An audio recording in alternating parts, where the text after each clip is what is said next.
उधर हरियाणा में बनी भाजपा की सरकार तो यूपी के चुनाव का बज गया बिगुल। हरियाणा कश्मीर में आया योगी का तूफान तो पूरी रात नहीं सो पाए अखिलेश यादव। सुबह सुबह उपचुनाव की लिस्ट कर दी फाइनल। करहल से अपने भाई को टिकट दिया तो अयोध्या से अवधेश प्रताप के बेटे को दिया टिकट। योगी का भौकाल देखकर अखिलेश यादव ने आनंद फानन में कर दी उपचुनाव के लिए सभी सीटों की घोषणा।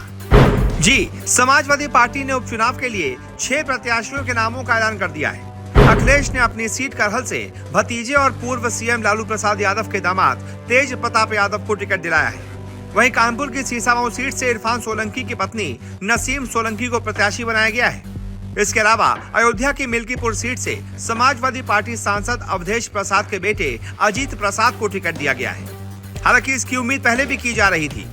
बताया जा रहा था कि अजीत प्रसाद को ही अवधेश प्रसाद का टिकट मिलेगा, लेकिन बीच में ऐसी खबरें आ रही थी कि ऐसा नहीं भी हो सकता है। लेकिन अब अखिलेश यादव ने इसी का नाम फाइनल कर दिया है। इसके अलावा अम्बेडकर नगर की कटेहरी सीट से लालजी वर्मा की पत्नी शोभावती वर्मा को प्रत्याशी बनाया गया है, तो प्रयागराज की फूलपुर सीट से मुस्तफा सिद्दीकी को उम्मीदवार बनाया गया है। मिर्जापुर से अनुप्रिया पटेल के खिलाफ चुनाव लड़ने वाले रमेश बिंद की बेटी ज्योति को मझवा से टिकट दिया गया है। समाजवादी पार्टी ने जिन 4 सीटों पर प्रत्याशी घोषित नहीं किए हैं, उसमें मीरापुर, कुंदरकी, खैर और गाजियाबाद सदर की सीट शामिल है।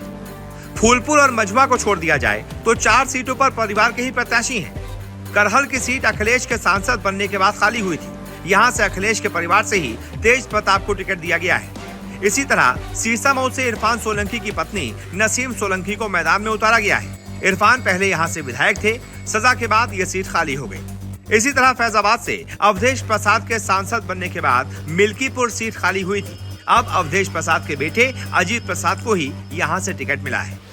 इसके अलावा कटेहरी सीट पर विधायक लालजी वर्मा के सांसद बनने के बाद ये सीट खाली हुई थी। लालजी वर्मा की पत्नी शोभावती वर्मा को मैदान में उतारा गया है, यानी कि यहाँ पर भी परिवारवाद को बढ़ावा दिया गया है।